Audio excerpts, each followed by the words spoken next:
estrutura ideal seria usando o modelo MVC. O view a gente já conhece, né, desde a primeira aula de JavaFX. O controller também, porque é a classe controller.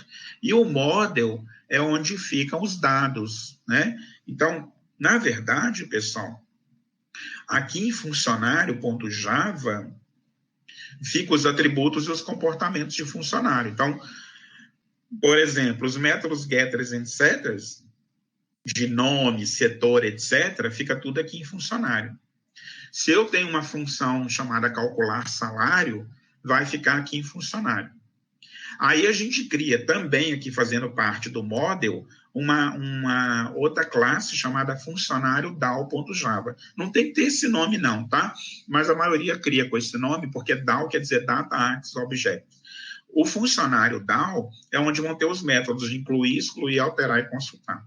Então, você tem uma classe, que é a classe que a gente está aprendendo desde o início do semestre, com as características e os comportamentos, mas aí você cria uma classe para fazer inclusão, exclusão, alteração e consulta, tá? Não tem que ser assim, essa é uma opção ideal. Também poderia ser o seguinte, ó, o incluir, excluir, alterar e consultar poderiam ser métodos de funcionário, tá?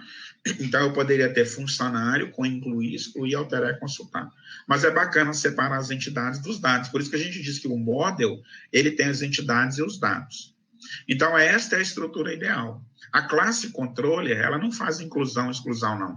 A classe controller, nesse modelo ideal, ela só faz a manipulação dos objetos na tela, recebendo os valores, jogando em variáveis, para depois passar aqui para o DAO, para gravar no banco. Aí ela recebe do DAO também, né? E aí joga lá para o formulário. Então, a classe controller, ela faz isso. É ela que vai habilitar, desabilitar botões.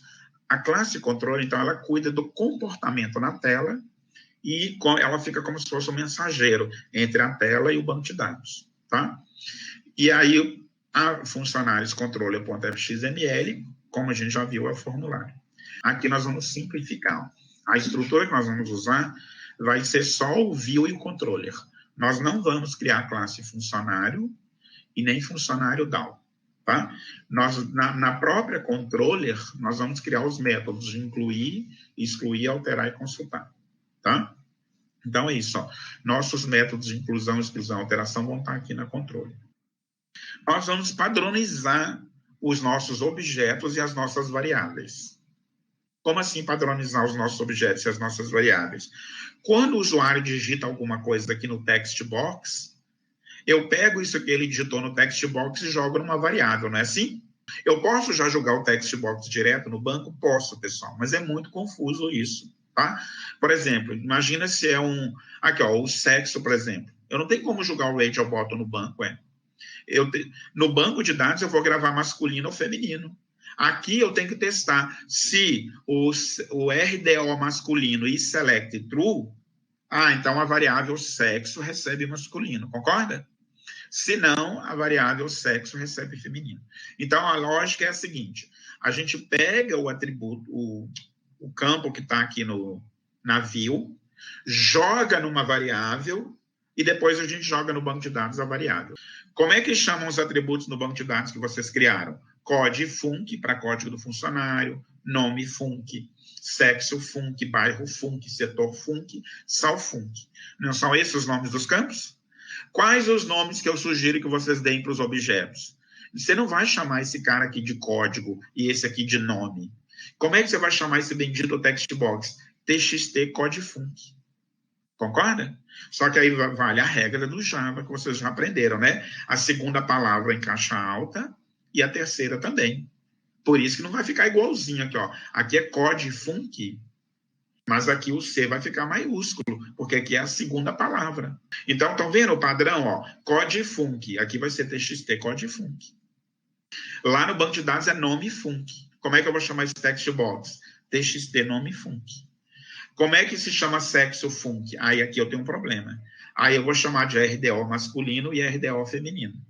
Mas a variável vai se chamar sexo func.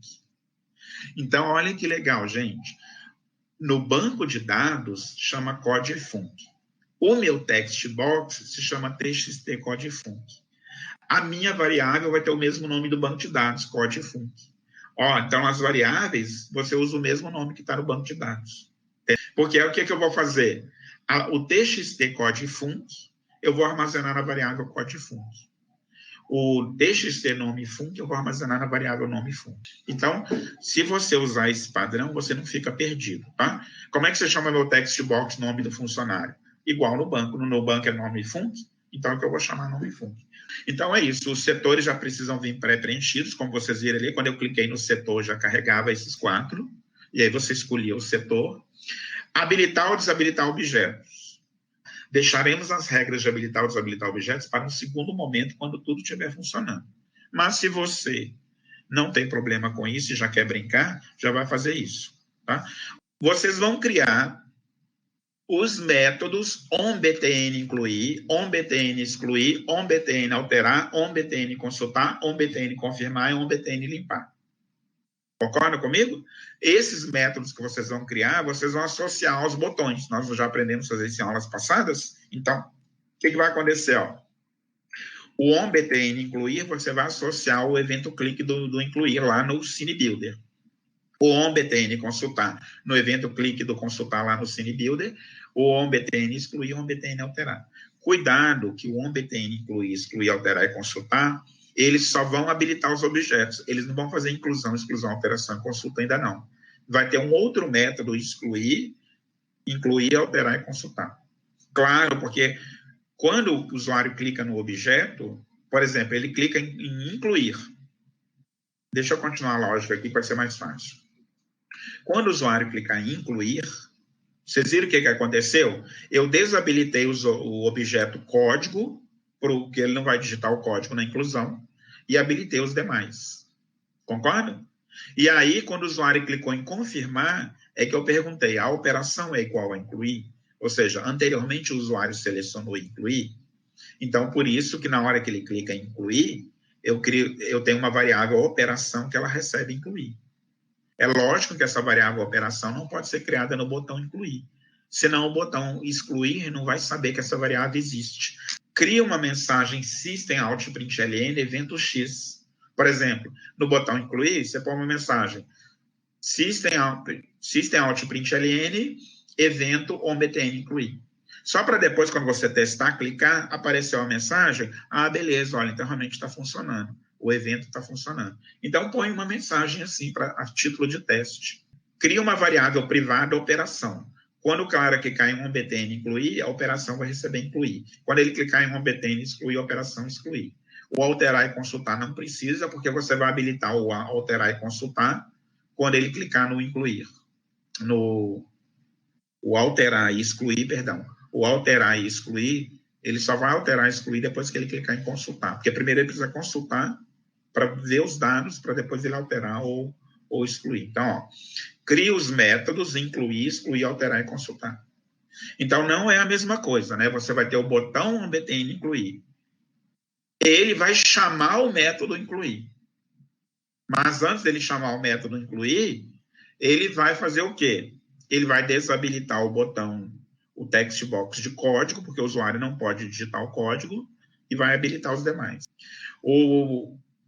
Então, é isso. Ó, cria os métodos incluir, excluir, alterar e consultar, e por enquanto só põe uma mensagem também. Entrou no método incluir. Tá? Só para você testar.